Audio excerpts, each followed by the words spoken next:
우리 함께 봉독한 말씀을 통해서 하나님께서 저 여러분에게 은혜 주시길 원합니다. 전 어렸을 때부터 누군가 교회에서 대표 기도를 하면 이 죄악된 세상이라고 기도하는 소리를 자주 들었습니다. 그런 기도를 자주 듣는 동안에 제 머릿속에는 한동안 그런 생각을 했습니다. 세상은 죄악된 세상이지만 그러나 믿는 사람들은 그렇지 않다.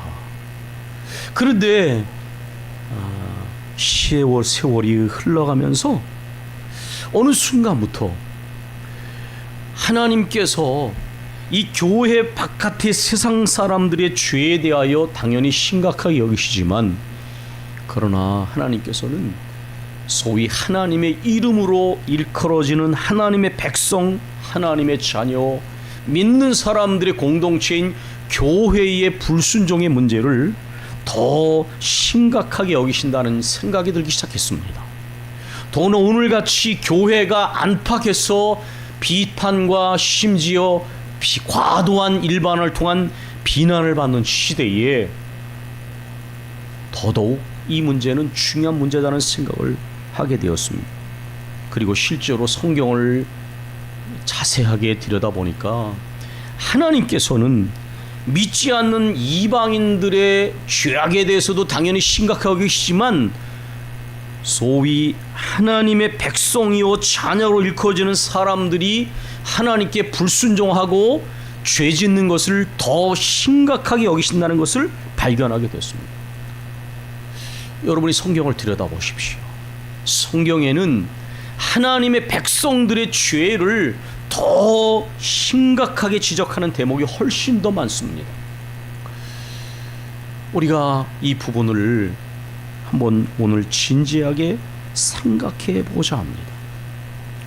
오늘 본문은 유다의 그릇된 신앙을 책망하고 경고하는 예레미야의 세 번째 설교가 7장 1절부터 10장 25절까지 나와 있는데, 거기에서 7장 1절부터 8장 3절은 성전 설교라고 불려지는 그런 부분이고, 오늘 우리가 읽은 21절 28절은 바로 그 성전 설교의 한 부분입니다.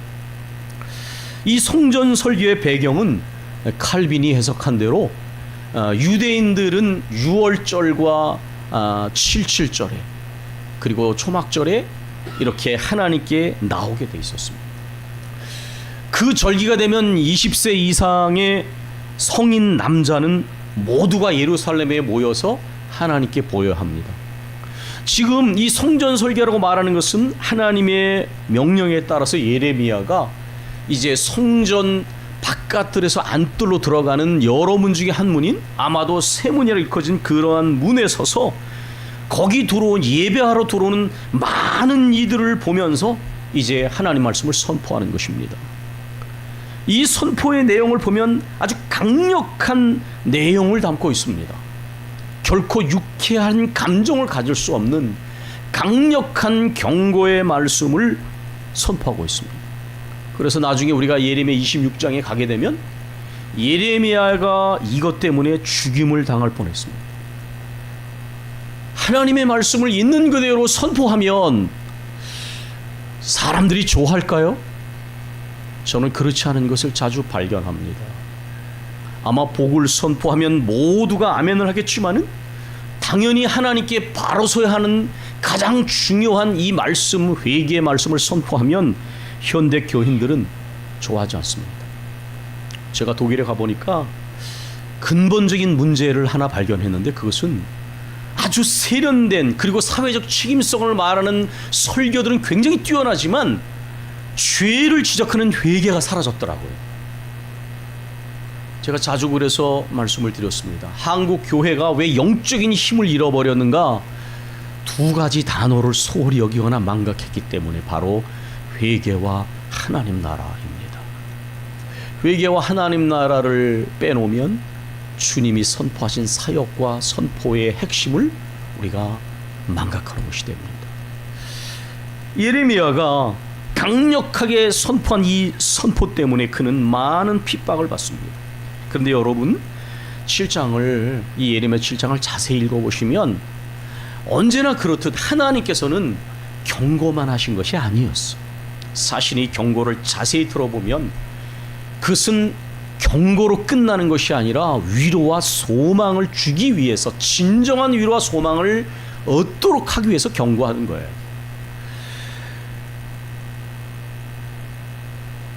강력한 경고의 말씀은 4절에 나옵니다.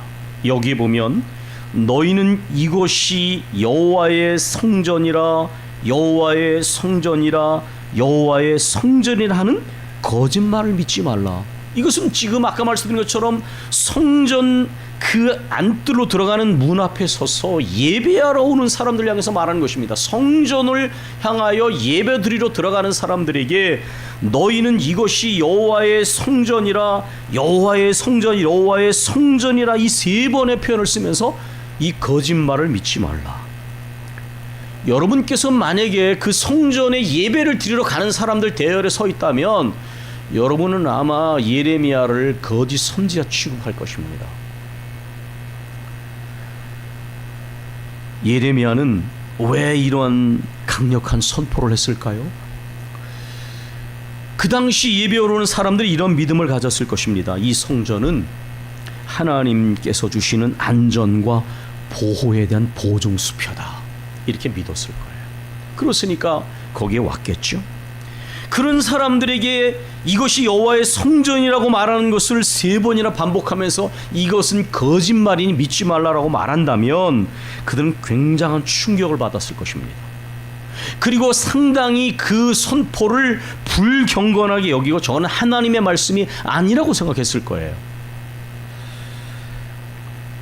성전이 있고 끊임없이 올려드리는 제사 예배가 하나님께 올려지는 한은 하나님은 그곳에 임재하시고, 그리고 그러한 성전이 있는 한 유다 땅과 또 예루살렘과 모든 거기 있는 백성들은 절대적으로 안전하고 망하지 않을 거다.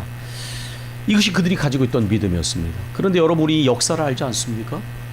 이스라엘은 망했습니다. 720여 년의 북왕국이 망하고 580년의 남왕국이 망했습니다. 그리고 절대로 무너지지 않는 성전이 무너졌습니다. 이방인들이 모독을 당했습니다. 그리고 왕과 제사장들이 끌려갔습니다. 누가 진짜 진실한 말을 했습니까? 저는 제가 자란 교회가 큰 어려움을 겪는 걸 보고 충격을 받았습니다. 제가 믿는 교회는 하나님이 임재하시는 곳이기 때문에 절대로 흔들리지 않을 줄 알았어요.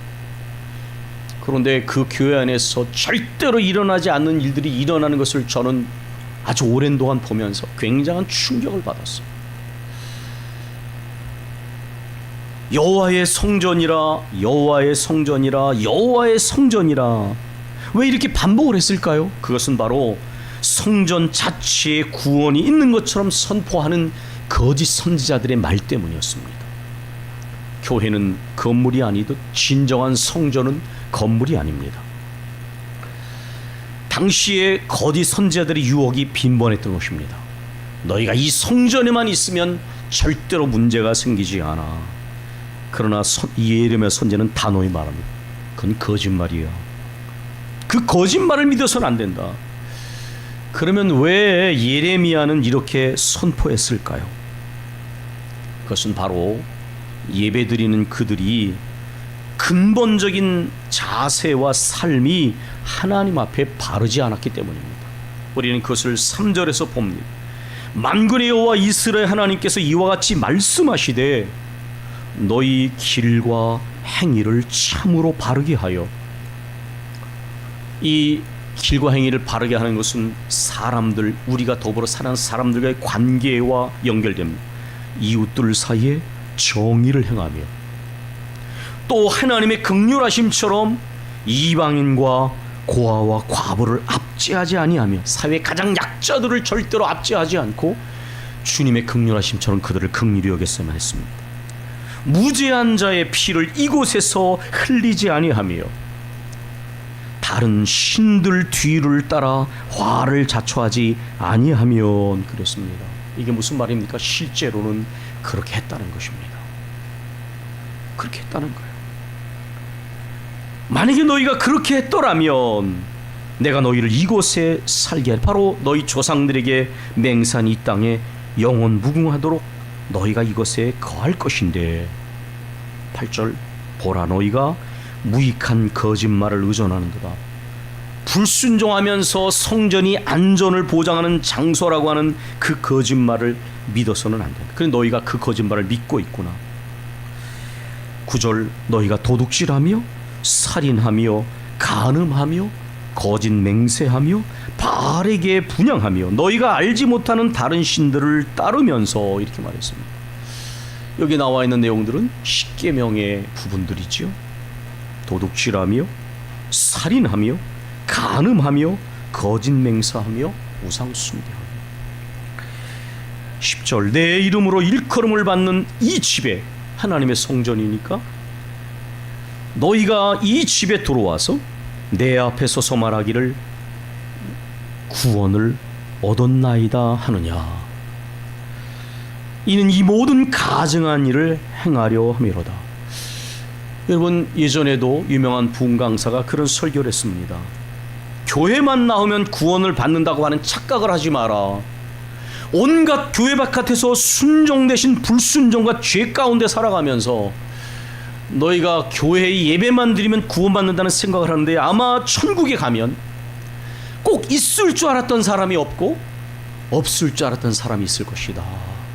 이렇게 설교했습니다. 11절, 내 이름으로 일컬음을 받는 이 집이 너희 눈에는 도둑의 소굴로 보이느냐. 보라, 나 곧 내가 그것을 보았노라. 여호와의 말씀이니라. 예수님께서는 이 7장 11절을 성전 청결 사건 때 인용하셨습니다. 만민이 기도하는 거룩한 집을 너희가 장사하는 이물을 남기는 강도들의 소굴로 만들었구나.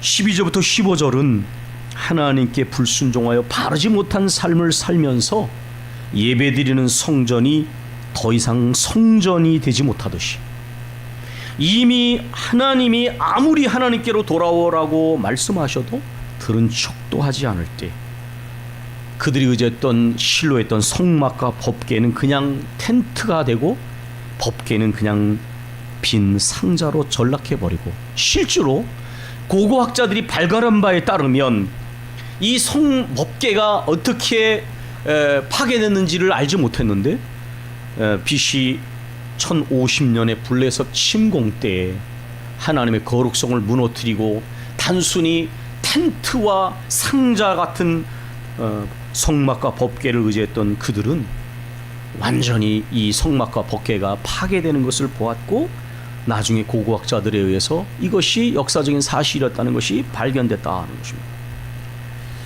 16절로 20절은 하나님께서 얼마나 진노하셨는지를 보게 합니다. 예레미야 선지자를 향해서 이 완악한 패역한 백성들을 위해 절대 내게 부르거나 기도하지 마라. 나는 듣지 않을 것이다. 이것은 굉장히 아주 엄청난 말씀. 왜냐하면 모세는 범죄한 자들을 위해 기도했잖아요. 주여 저들의 죄를 사해 주십시오. 만약에 그렇지 않으려거든 내 이름을 생명책에서 지워주옵소서, 그렇게까지 기도했습니다. 근데 하나님은 예레미야에게 말씀하십니다. 이 완악하고 패역한 백성들을 위해서 내게 부르짖어 간구하지 마라. 아무리 기도해도 듣지 않을 것이다. 왜 그랬을까요? 이 완악하다는 말의 의미는 고집세다는 말의 의미입니다. 여러분, 고집센 사람의 특징입니까? 무엇입니까? 남의 말을 듣지 않더라고요. 완고한 고집 가진 사람들은, 교만한 사람들은 남의 말을 듣지 않아요. 영적으로 완악하다는 말의 의미는 영적으로 고집이 세서 교만하고 목이 곧아서 하나님 말씀을 듣지 않는 거예요. 패역하다라고 하는 것은 하나님을 버리고 그 은혜를 저버리고 우상을 숭배하는 신앙입니다. 21절에 보면 오늘 읽은 본문입니다. 너희는 희생제물과 번제물을 먹어라. 근데 여러분, 이게 무슨 뜻인지 아시겠습니까? 구약의 5대 제사에서 번제물은 완전히 불살라서 태워드리는 제사예요. 그래서 남는 게 없어요. 이것은 하나님에 대한 전적인 헌신을 의미하는 것입니다. 화목제는 하나님과의 친교를 의미한다면 속죄제, 속건제는 죄에 대한 사죄 의미가 있다면, 이 번제는 완전히 태워드린 제사이기 때문에 먹을 게 없어요. 근데 어떻게 번제물을 먹을 수가 있을까요? 너희가 불순종하면서 아무리 제사를 드려도 소용없으니 차라리 번제 드리지 말고 그 고기를 니네가 먹어라, 그런 뜻이에요. 우리가 하나님께서 사울에게 하셨던 말씀을 기억해 보십시오. 순종이 제사보다 낫다. 다윗은 범죄한 후에야 깨달았습니다.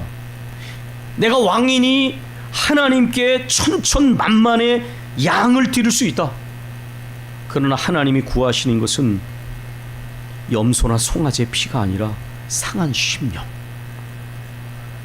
하나님 앞에 상하고 통회하는 심령을 하나님이 기뻐하시고, 하나님은 억만금을 원하시는 것이 아니라 하나님의 뜻이 심중에 있고 그 뜻 행하기를 즐겨하는 내 자신이 제물되기를 원하신다.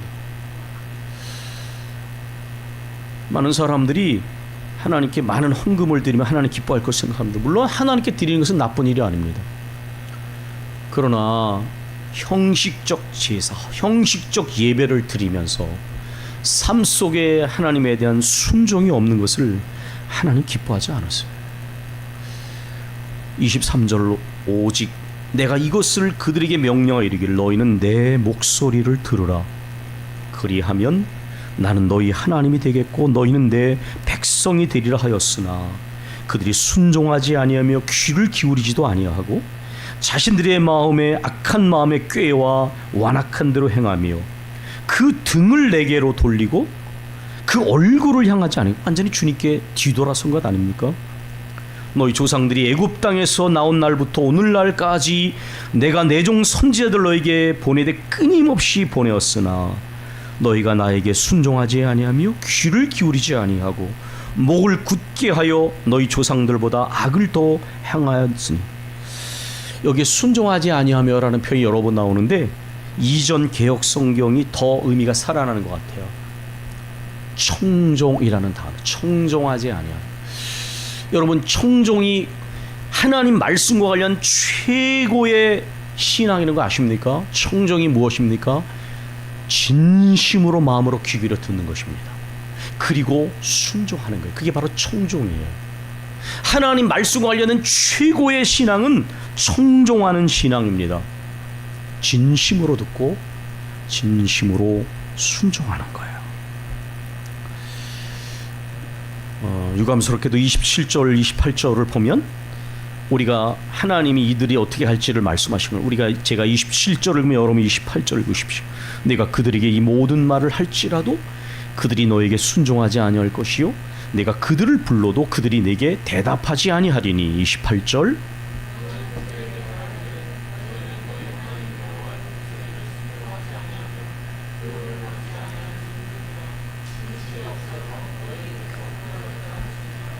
아멘. 여러분, 우리가 함께 이제 말씀을 생각해 보겠습니다. 나는 하나님의 백성과 자녀입니다. 나는 마음의 진실로 하나님 말씀에 귀를 기울여 듣고 있습니까? 교회 안에서를 말씀드리는 것이 아닙니다. 우리가 이 교회 문 밖을 나섰을 때의 번잡스러운 삶의 상황에서 많은 믿지 않는 사람들과의 관계 속에서 수많은 번잡스러운 소리와 유혹들이 있는 세상 속에서 오히려 사실은 거기에서 진짜 하나님의 음성을 들어야 돼요. 생각지 않았던 역경과 고난이 몰려올 때도 정말 하나님의 말씀에 귀를 듣지 않으면 우리가 버텨낼 수 없습니다. 듣는다라고 하는 말의 의미는 청종한다는 말의 의미입니다. 진심으로 듣고 온 마음을 다해서 순종하는 거예요. 하나님의 백성, 하나님의 자녀는 온 마음으로 하나님 말씀을 듣고 온 마음으로 하나님의 말씀에 순종하는 사람들입니다. 그 순종은 머리로 하는 것이 아니라 모든 관계 속에서 올바로 행하고 정의를 행하고 약한 자들을 향하여 긍휼과 자비를 베풀고, 왜냐하면 공의와 사랑이 바로 주님의 하나님의 성품이시기 때문에 우리는 정직하고 공의롭게 행하지만은 그러나 율법적인 사람이 아니라 병든 자, 약한 자, 가난한 자, 고통당하는 이들을 향하여 항상 긍휼과 자비의 마음을 가져야 해요. 이렇게 진실한 삶을 살아가면 우리의 예배가 연락되어집니다. 여러분께서 저는 그렇게 노력하고 계시다고 생각합니다. 그러나 우리의 문제는 온전함입니다. 어느 부분은 하나님께 순종하는 것처럼 보여지지만, 어느 부분은 하나님께서 말씀하시는 소리에 귀를 기울이는 것처럼 보이지만, 그러나 구멍이 숭숭 뚫린 무엇과 같이 우리의 순종은 온전하지 않습니다. 하나님께서 우리에게 원하시는 것은 온 마음을 다해서 주님의 말씀을 진지하게 듣는 것입니다. 그리고 온 마음을 다해서 하나님께 순종하는 것입니다. 말씀에 귀를 기울이면 이런 일이 일어납니다. 끊임없이 회개가 이어집니다. 그건 침울한 회개가 아닙니다. 하나님과 나와의 관계를 끊임없이 바로 세우면 거기에 하나님과 나만은 영적 기쁨이 회복됩니다. 그러나 죄를 은폐하고 끊임없이 회개를 유보하면 늘 그 마음의 꺼림칙함을 벗어날 수가 없어요. 나중에는 골병이 듭니다. 끊어버리지 못해 죄를. 불순종도 습관이 되고 순종도 습관이 되는 거예요. 하나님을 만홀히 여겨서는 안 됩니다. 하나님의 말씀에 진실로 귀를 기울이면 끊임없는 회개가 이루어집니다. 늘 주 앞에서 하나님과의 관계에서 내 죄를 회개하며 바로 서게 돼 끊임없는 회개가 이루어집니다. 이것은 결코 침울한 회개가 아닙니다. 왜냐하면 그렇게 될 때에 우리는 하나님께 주시는 분명한 약속이 있는 것을 알기 때문에 주께로 돌이키면 항상 두 팔 벌려 안아주시며, 주께서는 우리에게 진정한 위로를 주시고 소망을 회복하게 하십니다. 하나님을 진실하게 경외하는 표시는 그건 마음으로부터 하나님을 두려워한다는 말의 의미입니다. 하나님을 경건한 두려움으로 섬기는 사람은 하나님 말씀을 진지하게 듣습니다. 하나님 말씀을 진지하게 들으면 삶이 바로 세워집니다. 그리고 우리가 가는 길이 바른 방향을 선택하게 됩니다. 우리가 이 시간 기도하겠습니다. 여러분, 하나님께서 여러 번 말씀하시는데 끊어보지 못하는 죄가 있어서는 안 됩니다. 주님이 그것을 몰라서 말씀하지 않으시는 게 아니라 기다리시는 거예요. 하나님께 불순종을 하고 형통한 개인이나 가정과 교회는 있을 수 없습니다. 하나님의 말씀을 진지하게 들으면 우리가 무엇을 버리고 회개해야 되는지 알게 돼요. 어느 부분을 순종하지 못하고 있는지 깨닫게 됩니다. 하나님께 점점 바로 서려고 애를 쓰게 되고, 그렇게 되면 신앙이 성경을 머리지식으로 안아서 자기 자신이 전혀 작동하지 않는 때는 남을 정죄하고 판단하는 교만하고 지식적인 신앙을 벗어나서 자기 실존의 역사는 말씀의 능력을 경험하게 될 거예요. 우리는 성경을 많이 읽는 것이 전부가 아니라는 걸 알아야 돼요. 그 말씀이 내 믿음을 붙잡아주고 있느냐, 나를 바로 세우고 나를 겸손하게 하고 나를 감사하게 하고 하나님을 향한 경건한 두려움 속에 참으로 내 삶을 바로 세우고 나를 통하여 우리 가정과 교회를 바로 세우는 방향으로 가고 있느냐, 그것보다 중요한 건 없습니다. 성경은 다른 사람을 정죄하고 판단하거나 많이 하는 걸 자랑하려고 있는 것이 아니에요. 주의 말씀을 통해서 내가 바로 서고 주님과 바른 관계를 맺고 이웃과 바른 관계를 맺고 그 안에 주님 주시는 진정한 위로와 소망의 능력을 경험하라고 말씀을 주신 것입니다. 우리가 하나님께 진실해야 돼요. 여러분, 같이 우리 기도합시다. 우리가 깊이 기도할 때에 주님께 바로 서고 순종하는 것이 우리의 소망이에요. 우리의 위로예요. 우리의 기쁨의 회복입니다. 우리가 함께 기도하겠습니다.